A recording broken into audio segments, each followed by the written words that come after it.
ঘটনা ঘটে গেছে? কি ঘটনা? আমার তো চাকরিটা চলে গেছে। কি? তোমার চাকরি চলে গেছে? এই, তোমার চাকরি কিভাবে চলে গেল? তোমার কি মাথা ঠিক আছে? আরে আমার মাথা ঠিক আছে না? মানে আমার মাথা সম্পূর্ণ ঠিক আছে, কিন্তু আমার চাকরিটা চলে গেছে। তুমি রাগ হইতেছো কেন? এটার উপরে তো আমার কোনো হাত নাই। তোমার চাকরি চলে গেছে, তাহলে এই সংসারটা কিভাবে চলবে? আর তুমি তো জানো, তোমাকে আমি বলছিলাম আগামী মাসে আমাকে একটা স্বর্ণের চেন বানিয়ে দেওয়ার কথা, আর তুমি বলতেছো তোমার চাকরি নাই। এই, তোমার যদি চাকরি না থাকে তাহলে আমি যে বলছি তোমাকে চেন বানিয়ে দেওয়ার কথা, সেটা কি করে বানিয়ে দিবে? বাচ্চার পড়াশোনা খরচ কিভাবে চলবে? আর তুমি তো জানো আমার প্রতি মাসে কাপড় চোপড় লাগে, এখন এগুলো কিভাবে সম্ভব বলো তো? জবাব দাও আমাকে। আরে তুমি এভাবে রাগে কথা বলতেছো কেন? তুমি বুঝতেছো না, চাকরিটা তো আমার চলে গেছে। আমি তো তোমাকে আগেই বলছি, আমি ইচ্ছা করে আসলে চাকরিটা ছাইড়ে দিই নাই। আমাকে ভুলভাল বুঝিও না, আমি বুঝতে পারছি তুমি এই চাকরিটা ইচ্ছা করে ছাড়ছো, যাতে করে স্বর্ণের চেন বানিয়ে না দিতে হয়, ভালো কাপড় চোপড় কিনে না দিতে হয়, ভালো খাবার কিনে না দিতে হয়। আচ্ছা, তুমি আমাকে একটা কথা বলো তো, তোমার এই চাকরিটা কিভাবে গেল? আমার চাকরি চলে গেছে, আমি আরো মনে মনে ভাবছিলাম আমার চাকরিটা চলে যাওয়াতে তুমি একটু অনুশোচনা করবে, কিন্তু তুমি তোমার স্বর্ণের চেন, সংসার কিভাবে চলবে, ভালো কাপড় চোপড় এগুলি বলতেছো। আসলে একটা পুরুষ মানুষ চাকরি ইচ্ছা করে ছাইড়া দেয় না। কোম্পানি থেকে যখন মানুষটাকে চাকরি থেকে বিতাড়িত করে দেয়, তখনই তার চাকরিটা চলে যায়। আমি যে পোস্টে কোম্পানিতে চাকরি করতাম, ওই পোস্টে কোম্পানির মালিকের একজন ভাগ্না পড়ালেখা শেষ করিয়া আসছে।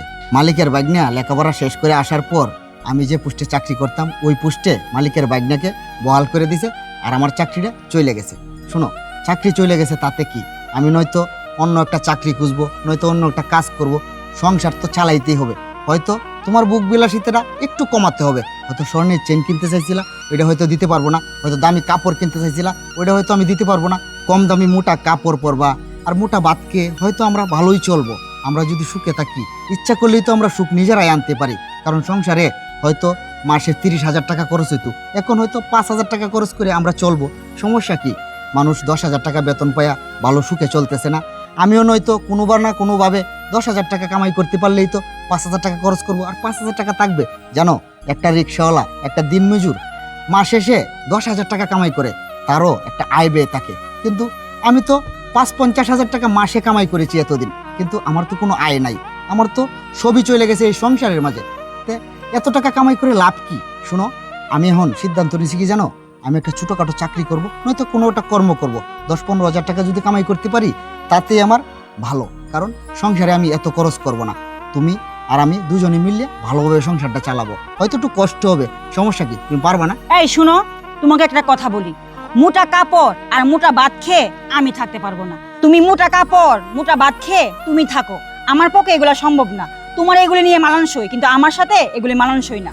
আমি এই মুহূর্তে আমি আমার বাবার বাড়িতে চলে গেলাম, তুমি তোমার মতো থাকো আর আমি আমার মতো ভালো থাকবো। এই শোনো, দাঁড়াও, শোনো, তোমাকে একটা কথা বলি।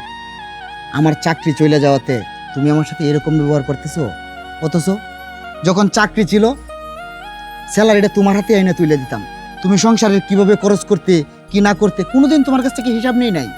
আর আজকে যখন আমি বলতেছি যে কিছু টাকা কামাই করব, এত টাকা কামাই করা লাগবে না, সংসারটা হয়তো একটু ছোটো করে আমরা চালাবো, আমরা দামি চাইলের ভাত খাইতাম, হয়তো কম দামি চাইলের ভাত খাইতাম, দামি কাপড় পরতাম, হয়তো কম দামি কাপড় পরবাম, আর তুমি এতেই তোমার বাবার বাড়িতে চলে যাবা। শোনো, তোমাকে একটা কথা বলি, তুমি তোমার বাবার বাড়িতে চলে যাও। আজকে কি হয়েছে জানো অফিসে? আজকে বিশাল এক ঘটনা ঘটছে। আমার বসে আমাকে হঠাৎ করে নিয়ে আমাকে প্রমোশন দিয়েছে, বুঝছো? আর এই প্রমোশনের খবরটা তোমাকে যেন না বলি, আমার বস বলে দিছে যে তুমি বাসায় গিয়ে একটা অভিনয় করবা তোমার বউয়ের সাথে, দেখি তোমার বউ কতটা ভালোবাসে তোমাকে। আমি আমার ভালোবাসার পরীক্ষা আমি পাইয়া গেছি। শুনো, স্বামী যদি অর্থনৈতিক অবস্থায় দুর্বল থাকে, তারপরেও স্বামীকে ছেড়ে বউ চলে যাওয়া এটা ঠিক না। অর্থনৈতিক অবস্থা দুর্বল হতেই পারে। শুনো, তোমার বাবা অনেক গরিব ছিল, কিন্তু তাতে কি তোমার মা তোমার বাবাকে রেখে চলে গেছে? তোমাদের হয়তো অর্থনৈতিক অবস্থা পরবর্তীতে একটু ভালো হয়েছে, কিন্তু তোমার মা কিন্তু তোমার বাবাকে ছেড়ে চলে যায় নাই। আর তুমি কি করলা? আমার চাকরি নাই শুই না তুমি বলতেছো তোমার বাপের বাড়িতে চলে যাবা। ছি, আমার খুব লজ্জা লাগছে তোমাকে দেখে। আমি এরকম একটা মহিলার সাথে সংসার করতেছি। শোনো, আমার বসে আরো একটা কাজ করছে। আমি যে এতদিন চাকরি করছিলাম, আমার বেতন থেকে আমার বসে কিছু কিছু টাকা জমাইছে, জমায়া এখানে 2 লক্ষ টাকা হয়েছে।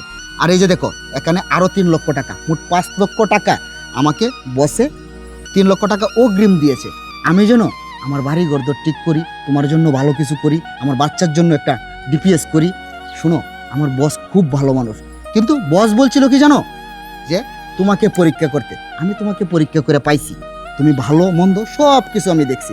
শোনো, এখন তুমি সিদ্ধান্ত করো, তুমি কি তোমার বাবার বাড়িতে চলে যাবা না আমার সংসারে থাকবা। শোনো, তুমি আমাকে এসব বললা আর লজ্জা দিও না। আমরা মেয়েরা অনেক স্বার্থপর।